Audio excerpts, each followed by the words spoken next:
హల్లెలూయా. యేసుతో స్నేహము, యేసుతో సహవాసము నీకైనా నాకైనా ఎంతో మేలు. యేసుతో సహవాసం చేసినటువంటి వారు దీవించబడ్డారు.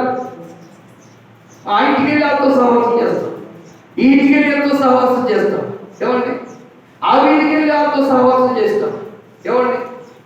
ఎవరెవరితో స్నేహం చేస్తూ సహవాసాలు చేస్తూ చక్కగా కుర్చీలు వేసుకుని కూర్చొని మాట్లాడుకుంటూ ఉంటుంటారు. ఏమైనా ఉపయోగం? ఏమైనా కలిసి వస్తుందా? నేనంటాను, నువ్వు యేసుతో సహవాసం చేస్తే నీకు దీవెన వస్తుందని చెప్తాను. యేసుతో సహవాసం చేస్తే నీకు క్షేమం కలిగిందని చెప్తాను. యేసుతో సహవాసం చేస్తే నీవు బలవంతుడుగా ఆరోగ్యవంతులుగా దీవించబడతామని చెప్తాను. ఇప్పుడు ఈ సంఘమంతా రాత్రి అంతా యేసుతో సహవాసం చేశారు. వారికి దీవెన వచ్చిందా లేదా? కష్టాల్లో ఉన్న పేతురు దేవుడు విడిపించాడా లేదా? శ్రమలో ఉన్న పేతురు దేవుడు తీసుకొచ్చాడా లేదా? యోహాను వలె తన శిరస్సును నరకాలని చూశారండి ఆ పండక్కి. కానీ పేతురు దేవుడు ఏం చేశాడు? తప్పించాడు. కారణం సంఘము చేసిన ప్రార్థన. సంఘముగా కూడుకొని, సమూహముగా కూడుకొని, ఎవరి ఒక ఇంట్లో 4 కూడుకొని, ఒక ఇంట్లో 5 కూడుకొని, ఒక ఇంట్లో 10 మంది కూడుకొని ప్రార్థన చేయగలుగుతున్నామా? ప్రార్థన చేయగలుగుతున్నామా? కూర్చుని ముచ్చట్లు వేస్తాం, గంటలు ముచ్చట్లు వేస్తాం, తరగతి ముచ్చట్లు మాట్లాడతాం. అది ఉపయోగమా? వీటికి 4 వచ్చారు అనుకోండి, 4 కూర్చొని నువ్వు 5వ వ్యక్తిగా కూర్చొని ఇక ఆ సంగతులు ఈ సంగతులు, ఆ చెట్టు ఏంటి, ఈ పొట్టు ఏంటి, ఆ పండు ఏంటి, ఆ ఊరేంటి, ఈ అమ్మ ఏంటి, ఈ అన్న ఏంటి, ఈ తమ్ముడు ఏంటి, ఇదంతా చెప్పినదానికి టైం అయిపోతుంది. దానివల్ల ఉపయోగమా? ఆ 4తో నీవు కలిసి 4 పాటలు పాడుకుంటారా? 4 మాటలు వాక్యం చదువుతారా? అమ్మా, నీ కోసం, నా కోసం, అక్క కోసం, తమ్ముడి కోసం, చెల్లి కోసం, నీ కొడుకు కోసం, నా కొడుకు కోసం, నీ కూతురు కోసం, నా కూతురు కోసం కలిసి ప్రార్థన చేసుకుందాము, యేసుతో కొంచెం చేద్దామని చెప్తారా?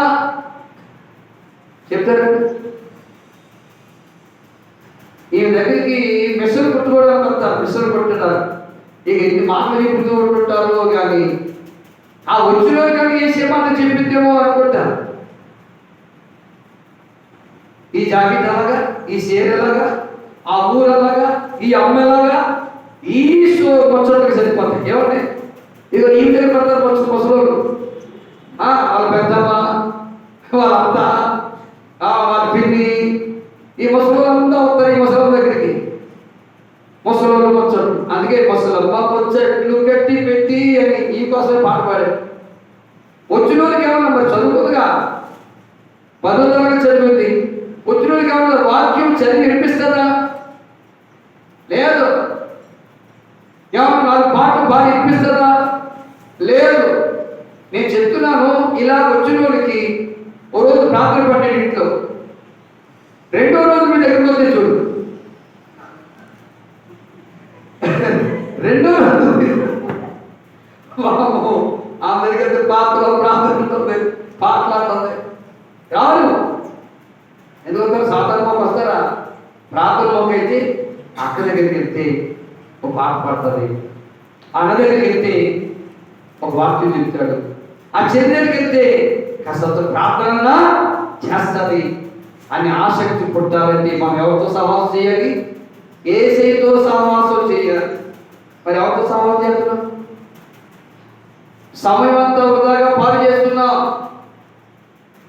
విలువైనది నీ జీవితము, భేదము చేయకుమా యువక, భేదము చేయకుమా. బహు విలువైనది నీ జీవితము, భేదము చేయకుమా.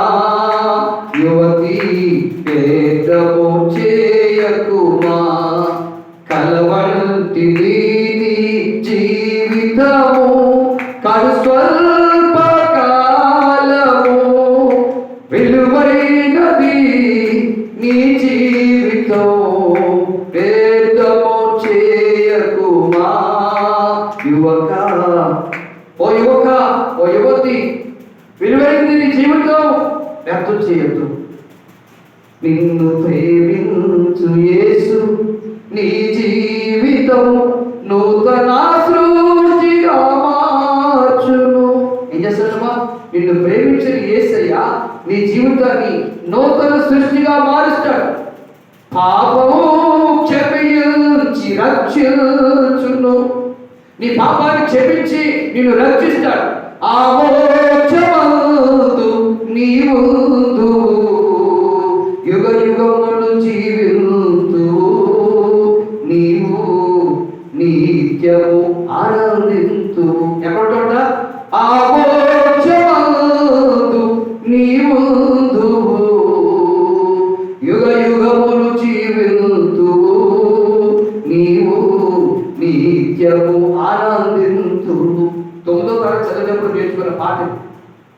9వ తరగతి ఎప్పుడండి?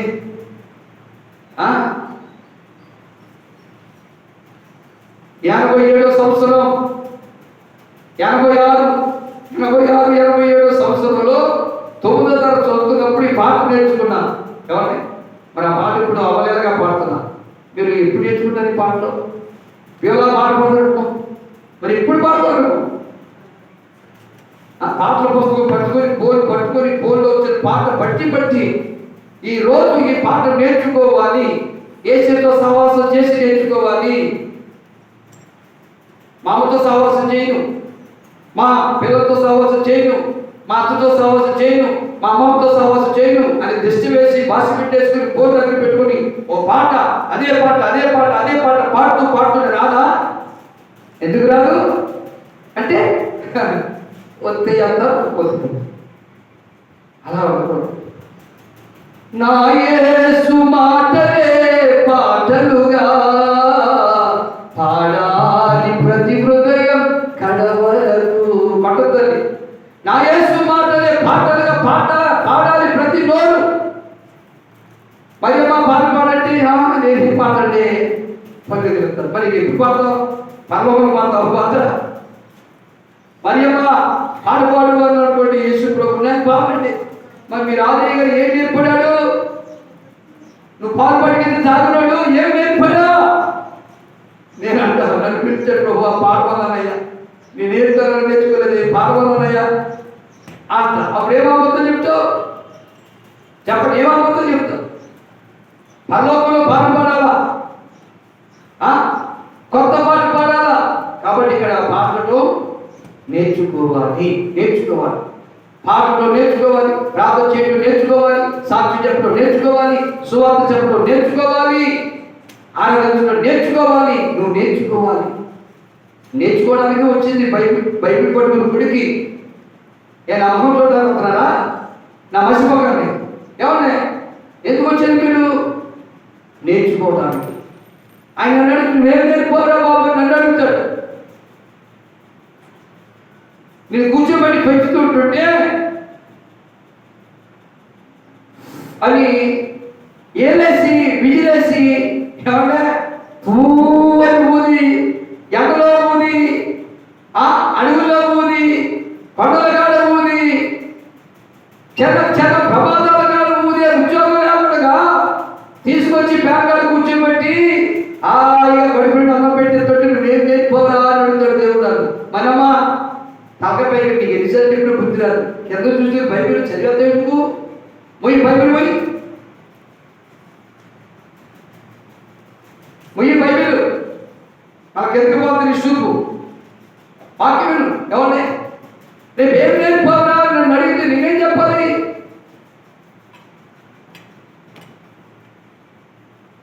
మరి మీరేం నేర్చుకుంటున్నారు? నేర్చుకోవాలి. స్కూల్కి పిల్లలు పంపిస్తున్నాం, రావట్లా, ఈయన రావట్లా. నెల అయింది, 2 నెలలు అయింది, ఏం రావట్లా. మరి నీ కొడుకు తీసుకెళ్ళి మాస్టర్ అడుగుతావా అడవా? మాస్టర్ గారు నెల ఫీజు కడుతున్నా, 3 నెలలు ఫీజు కట్టా, మా ఊరికి ఆడలు రావా, ఏం నేర్పుతున్నావు? ఇంటికి పని చేయించుకుంటున్నావా? అడుగుతావా? మరి ఆయన అడుగుతాడు, దక్కసించుతారు, డోర్ కొడతాడు నన్ను. అందుకే నా బాధ. మిగతా వాళ్ళకు ఉండదు బాధ. వాళ్ళకి అదే వాళ్ళు ఏదో నార్మల్గా చెప్పుకుంటూ పోతారు. సత్యం వెలిగినటువంటి వారు విడిచిపెట్టదండి. ఆయన అడుగుతాడు, సపోజ్ చెప్పాను, నీ పిల్లలకి ఏం రాకపోతే మాస్టర్ని అడుగుతా అడగా,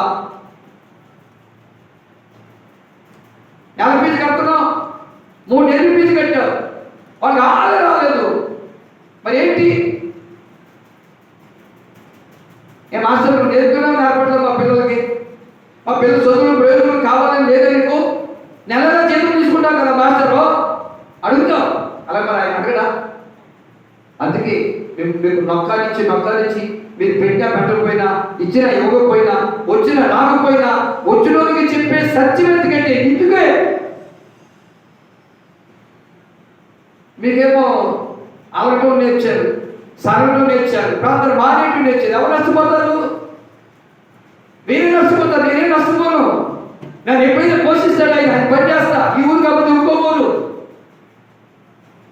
కొన్ని ఆత్మలు ఉన్నాయి, నశించిపోతున్న ఆత్మలు ఉన్నాయి. వీధికి వెళ్ళి బైబిల్ పట్టుకుని సువార్త చెప్తా. సిగ్గుపడే వాళ్ళని కాదు నేను.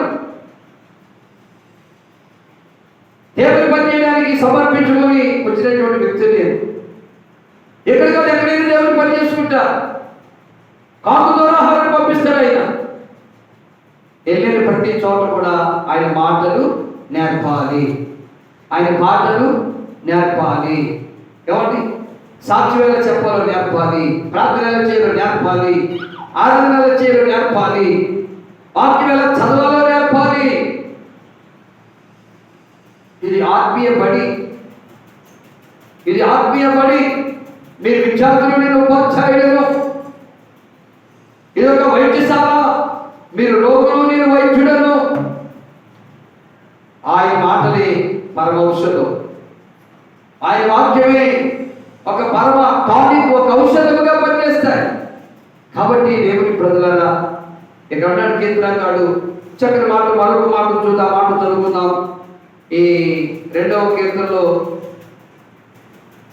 ఆత్మదేవుడు చెబుతున్న సంగతిని జ్ఞాపకం చేసుకుందాం. 8వ వచనం చదవండి. చూడండి, 8వ వచనం చక్కని మాట.